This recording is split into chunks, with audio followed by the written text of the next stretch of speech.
ನಮಸ್ಕಾರ ಎಲ್ಲರಿಗೂ. ನಮ್ಮ ಸ್ಟೈಲ್ ಚಾನೆಲ್ಗೆ ಸ್ವಾಗತ. ಇವತ್ತು ನಾವು dhaba style chicken leg piece fry ಹೇಗೆ ಮಾಡೋದು ಅಂತ ನೋಡೋಣ.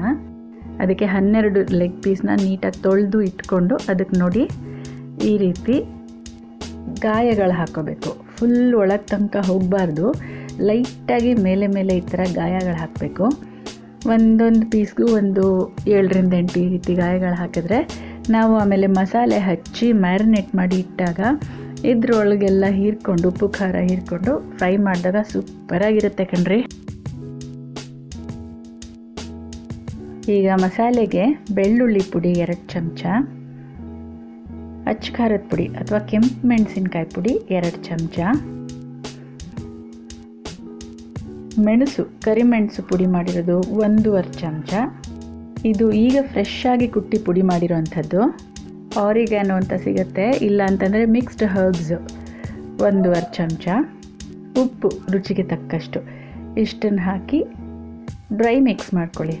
ಬೆಳ್ಳುಳ್ಳಿ ಪುಡಿ ಇಲ್ಲ ಅಂತನೋರು ಬೆಳ್ಳುಳ್ಳಿನ 1 ಗಡ್ಡೆ ಅಥವಾ 1.5 ಗಡ್ಡೆ ಬೆಳ್ಳುಳ್ಳಿನ ಚೆನ್ನಾಗಿ ನುಣ್ಣಗೆ ಪೇಸ್ಟ್ ಮಾಡಿಕೊಂಡು ಆಮೇಲೆ ಸೇರಿಸ್ಕೋಬೇಕಾಗತ್ತೆ. ನೋಡಿ, ಇದಕ್ಕೆ 1 ಕಪ್ಪಷ್ಟು ಸಣ್ಣ ಕಪ್ಪಷ್ಟು ಎಣ್ಣೆ ಸೇರಿಸ್ಕೋಬೇಕು. ಎಣ್ಣೆ ಸೇರಿಸ್ಕೊಂಡು ಒಂದು ಚೂರು ಗಂಟಿಲ್ದಂಗೆ ಚೆನ್ನಾಗಿ ಅದನ್ನು ಕಲಿಸ್ಕೋಬೇಕು. ಎಣ್ಣೆ 1 ಕಪ್ಪಿನ ಮೇಲೆ ಇನ್ನೊಂದು 2 ಚಮಚ ಕೊನೆಗೆ ಹಾಕ್ಕೊಳ್ಬೇಕಾಗತ್ತೆ. ಯಾಕಂದರೆ ನಾವೆಲ್ಲ ಪುಡಿಗಳು ಸೇರಿಸಿದ ಮೇಲೆ ಅದು ಹೀರ್ಕೊಂಡು ಒಣಗ್ಕೊಳ್ಳುತ್ತೆ, ಆ ಪೇಸ್ಟು ಡ್ರೈ ಆಗಿಬಿಡುತ್ತೆ. ಸೊ ಡ್ರೈ ಆಗಬಾರ್ದು, 1-2 ಚಮಚ ಕೊನೆಗೆ ಹಾಕಬೇಕಾಗತ್ತೆ ಎಣ್ಣೆನ. ಗಂಟುಗಳಿಲ್ಲದೆ ಇರೋ ಥರ ನೀಟಾಗಿ ಚೆನ್ನಾಗಿ ಈ ರೀತಿ ಮಾಡ್ಕೊಳ್ಳಿ. ನೋಡಿದ್ರಲ್ಲ, ಅದಕ್ಕೆ 2 ಚಮಚದಷ್ಟು ಪೆರಿ ಪೆರಿ ಪೌಡರ್ ಇಲ್ಲ ಅಂತನ್ನೋರು 1 ಚಮಚದಷ್ಟು ಗರಂ ಮಸಾಲೆನೂ ಸೇರಿಸ್ಕೋಬೋದು. ಆದರೆ ಪೆರಿ ಪೌಡರ್ ಇದ್ದರೆ ಅದನ್ನೇ ಹಾಕ್ಕೊಳ್ಳಿ, ಆ ರುಚಿ ಬೇರೆ ಇರುತ್ತೆ. ಮುಂದೆ ಯಾವಾಗಾದ್ರೂ ಪೆರಿ ಪೌಡರ್ ಹೇಗೆ ಮಾಡೋದು ಅನ್ನೋ ವಿಡಿಯೋನ ಅಪ್ಲೋಡ್ ಮಾಡೋದಕ್ಕೆ ಪ್ರಯತ್ನ ಪಡ್ತೀನಿ.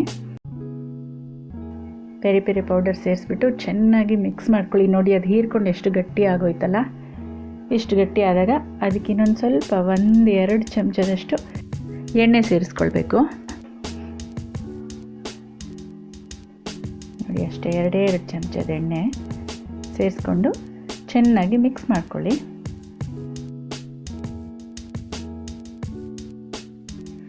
ನೋಡಿ, ಇವಾಗ ಇದನ್ನು ಚೆನ್ನಾಗಿ ಕಲಿಸ್ಕೊಳ್ಬೇಕು. ಇಲ್ಲಿ ನಾನು ಹೇಳಿರೋಂಥ ಚಮಚ ಟೀ ಸ್ಪೂನ್ ತುಂಬ ತೊಗೊಂಡಿರೋದು, ಹೀಪ್ಡ್ ಟೀ ಸ್ಪೂನ್ ಅಂತ ತೊಗೊಂಡು ಹಾಕಿರೋ ಮಸಾಲೆಗಳು. ನೀವು ನಿಮಗೆ ಖಾರಕ್ಕೆ ಎಷ್ಟು ಬೇಕೋ ಅಷ್ಟು ಹಾಕ್ಕೊಳ್ಬೋದು, ಹೆಚ್ಚು ಕಮ್ಮಿ ಮಾಡ್ಕೊಳ್ಬೋದು. ಇಲ್ಲಿ ನೋಡಿ, ಮ್ಯಾರಿನೇಡ್ ಅಥವಾ ಮಸಾಲೆ ಎಷ್ಟು ಚೆನ್ನಾಗಿ ರೆಡಿ ಆಯಿತು. ಈಗ ಚಿಕನ್ ಪೀಸ್ಗಳನ್ನೆಲ್ಲ ಒಂದು ಬಟ್ಟಲಿನಲ್ಲಿ ಅಥವಾ ಅದಕ್ಕೆ ಬೇಕಾಗಿರೋಂಥ ಒಂದು ಕಂಟೈನರ್ನಲ್ಲಿ ಈ ರೀತಿ ಜೋಡಿಸ್ಕೊಳ್ಳೋಣ. ಆಗ ಒತ್ತೊತ್ತಾಗಿದ್ದು ನಾವು ಹಚ್ಚಿರೋ ಮಸಾಲೆನ ಮುಚ್ಚಿಟ್ಟಾಗ ಚೆನ್ನಾಗಿ ಹೀರ್ಕೊಳ್ಳುತ್ತೆ ಅದು. ನೋಡಿ, ಈಗ ನಾವು ಕಲಸಿಟ್ಟಿರೋಂಥ ಮಸಾಲೆನ ಇದ್ರ ಮೇಲೆ ಹಾಕ್ಕೊಳ್ಳೋಣ. ನೋಡಿ, ಈ ರೀತಿ ಒಂದೊಂದು ಪೀಸ್ಗೂ ಚೆನ್ನಾಗಿ ಹಚ್ಚಬೇಕು. ಅದಕ್ಕೆ ನಾವು ಕಟ್ ಹಾಕಿದ್ವಲ್ಲ, ಆಗಲೇ ಗಾಯಗಳು ಹಾಕಿದ್ವಲ್ಲ, ಅದರೊಳಗೆಲ್ಲ ಮಸಾಲೆ ಚೆನ್ನಾಗಿ ಸೇರಿಕೊಳ್ಬೇಕು. ಕಟ್ಸ್ ಒಳಗೆ ಅಥವಾ ಗಾಯದೊಳಗೆ ನೋಡಿ ಈ ರೀತಿ ಚೆನ್ನಾಗಿ ಮಸಾಲೆನ, ಆ ಖಾರನ ಹಚ್ಚಬೇಕು. ಅದು ಉಪ್ಪು ಖಾರ ಎಲ್ಲ ಆ ಮಸಾಲೆ ಎಲ್ಲ ಹೀರ್ಕೊಳ್ಳುತ್ತೆ. ನಾವು ಮ್ಯಾರಿನೇಟ್ ಮಾಡಿರ್ತೀವಲ್ಲ ಸ್ವಲ್ಪ ಹೊತ್ತು, ಆಗ ಅದು ಚೆನ್ನಾಗಿ ಹೀರ್ಕೊಂಡು ಚಿಕನ್ ಫ್ರೈ ಮಾಡಿದಾಗ ತುಂಬ ಚೆನ್ನಾಗಿರುತ್ತೆ. ಒಂದು ವಿಷಯ ನೆನ್ಪಿಟ್ಕೊಳ್ಳಿ, ನಾವು ಈ ಪೀಸ್ಗಳನ್ನ ತೊಳೆದಿರೋ ನೀರನ್ನ ಚೆನ್ನಾಗಿ ಸೋರಿಸ್ಬೇಕು. ಇಲ್ಲಾಂತಂದರೆ ಈಗ ಮಸಾಲೆ ಹಚ್ಚುವಾಗ ಅದು ತೆಳ್ಳಗಾಗ್ಬಿಡುತ್ತೆ. ನೋಡಿ, ಈ ರೀತಿ ನಿಧಾನಕ್ಕೆ ಒಂದೊಂದು ಪೀಸ್ಗೂ ಚೆನ್ನಾಗಿ ಹಚ್ಕೊಳ್ಬೇಕು. ನೋಡಿ, ಈ ರೀತಿ ಕೈಯಲ್ಲಿ ಖಾರ ಹಚ್ಚಬೇಕಾದ್ರೆ ಆಮೇಲೆ ಕೈ ಉರಿಯುತ್ತಲ್ಲ ಅಂತ ಅಂದ್ಕೋಬೇಡಿ. ಈ ಥರ ಎಲ್ಲ ಹಚ್ಚಿದ್ದಾದಮೇಲೆ ಸ್ವಲ್ಪ ಹುಣಸೆ ಹಣ್ಣು ನೀರು ಮಾಡಿಕೊಂಡು ಅದರಲ್ಲಿ ಚೆನ್ನಾಗಿ 1-2 ನಿಮಿಷ ಕೈನ ತೊಳ್ಕೊಳ್ಳಿ. ಖಾರ ಹೊಟ್ಟೋಗುತ್ತೆ ರೀ.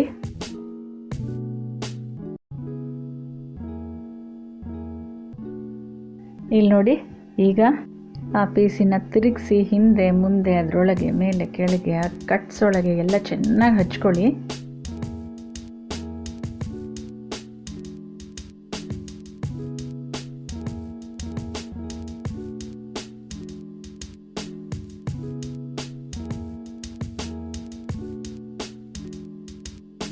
ನೋಡಿ, ಈ ರೀತಿ ಚೆನ್ನಾಗಿ ಹಚ್ಕೋಬೇಕು.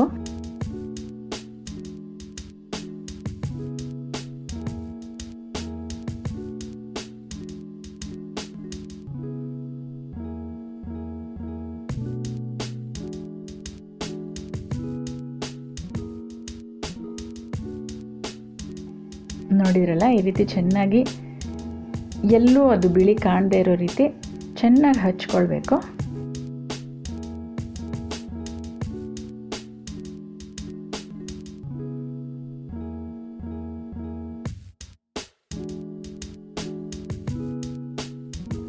ನಾನು ಹೇಳಿದ್ದ ಅಳತೆನಲ್ಲಿ ಮಸಾಲೆ ಹಾಕಿದ್ರೆ ನಿಮಗೆ 12 ಲೆಗ್ ಪೀಸ್ಗೆ ಹಚ್ಚೋದಕ್ಕೆ ಕರೆಕ್ಟಾಗಿ ಆಗುತ್ತೆ.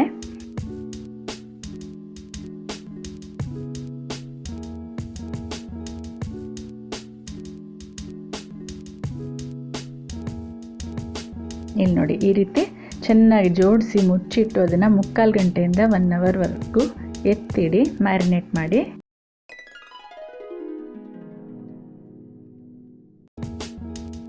ನಾವು ಹಾಕಿರೋ ಮಸಾಲೆನಲ್ಲಿದ್ದು ಚೆನ್ನಾಗಿ ನೆಂದು ಹೀರ್ಕೋಬೇಕು.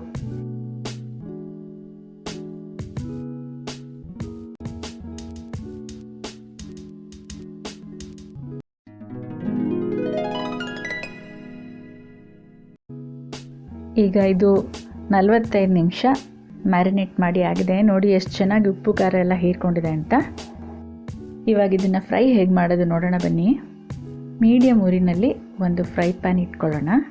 ಅದಕ್ಕೆ ಎಣ್ಣೆ ಹಾಕ್ಕೊಳ್ಳೋಣ. ನಾವು ಕರಿಯೋದಕ್ಕಿಂತ ಕಡಿಮೆ ಎಣ್ಣೆ ಹಾಕಬೇಕು ಶಾಲೋ ಫ್ರೈ ಮಾಡೋದಕ್ಕೆ. ನಾವು ಏನಾದರೂ ಹುರಿತೀವಲ್ಲ, 1 ಚಮಚ 2 ಚಮಚ ಹಾಕಿ ಅದಕ್ಕಿಂತ ಹೆಚ್ಚಿಗೆ ಎಣ್ಣೆ ಹಾಕಬೇಕು. ಅಂದಾಜು 1 ಸೌಟ್ 2 ಸೌಟ್ ಎಣ್ಣೆ ಬೇಕು ಇದಕ್ಕೆ. 1-2 ಸೌಟಷ್ಟು ಎಣ್ಣೆ ಹಾಕ್ಕೊಂಡು ಅದು ಬಿಸಿಗಿಡಿ. ಒಂದು ಸ್ವಲ್ಪ ಬಬಲ್ಸ್ ಬಂದಾಗ ಬಿಸಿ ಆಗಿದೆಯಾ ಅಂತ ಚೆಕ್ ಮಾಡಿಕೊಂಡು ಅದಕ್ಕೆ ನಾವು ಖಾರ ಹಚ್ಚಿಟ್ಕೊಂಡಿರೋಂಥ ಮಸಾಲೆ ಹಚ್ಚಿಟ್ಕೊಂಡಿರೋಂಥ ಚಿಕನ್ನ ಎಷ್ಟು ಹಿಡಿಸುತ್ತೋ ಅಷ್ಟನ್ನು ಚೆನ್ನಾಗಿ ಜೋಡಿಸ್ಕೊಳ್ಳಿ.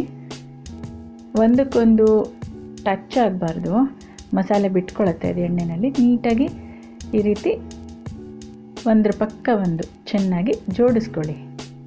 ಈ ರೀತಿ ಜೋಡಿಸ್ಕೊಂಡು ಅದಕ್ಕೆ ಒಂದು ಮುಚ್ಚಳ ಮುಚ್ಚಬೇಕು.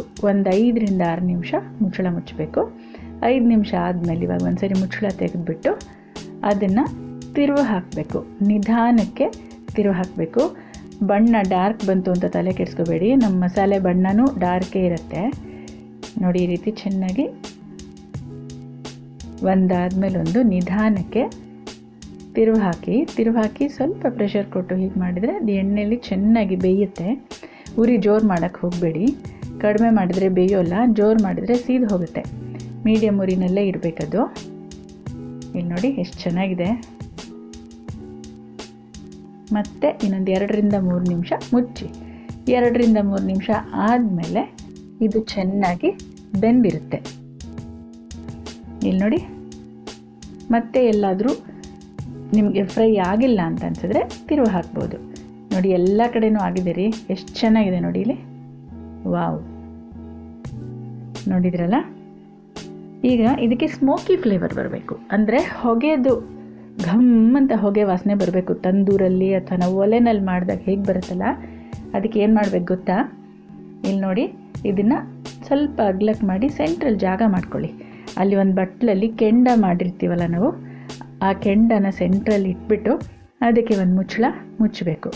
1 ನಿಮಿಷ ಹೀಗೆ ಮುಚ್ಚಿಟ್ರೆ ಸಾಕು. ನೋಡಿ, ಅದಾದಮೇಲೆ ನಮ್ಮ chicken ready. Wow, smoky flavour, hot and spicy chicken leg piece fry is ready. ಇಲ್ಲಿ ನೋಡಿ ಎಷ್ಟು ಚೆನ್ನಾಗಿದೆ ಅಲ್ವಾ ಇದು. ಅಂದಹಾಗೆ ಸುಲಭವಾಗಿ ಮನೆಯಲ್ಲೇ ಹೇಗೆ ಕೆಂಡ ತಕ್ಷಣ ಮಾಡ್ಕೋಬೋದು ಅಂತ ನೆಕ್ಸ್ಟ್ ವಿಡಿಯೋದಲ್ಲಿ ತೋರಿಸ್ತೀನಿ.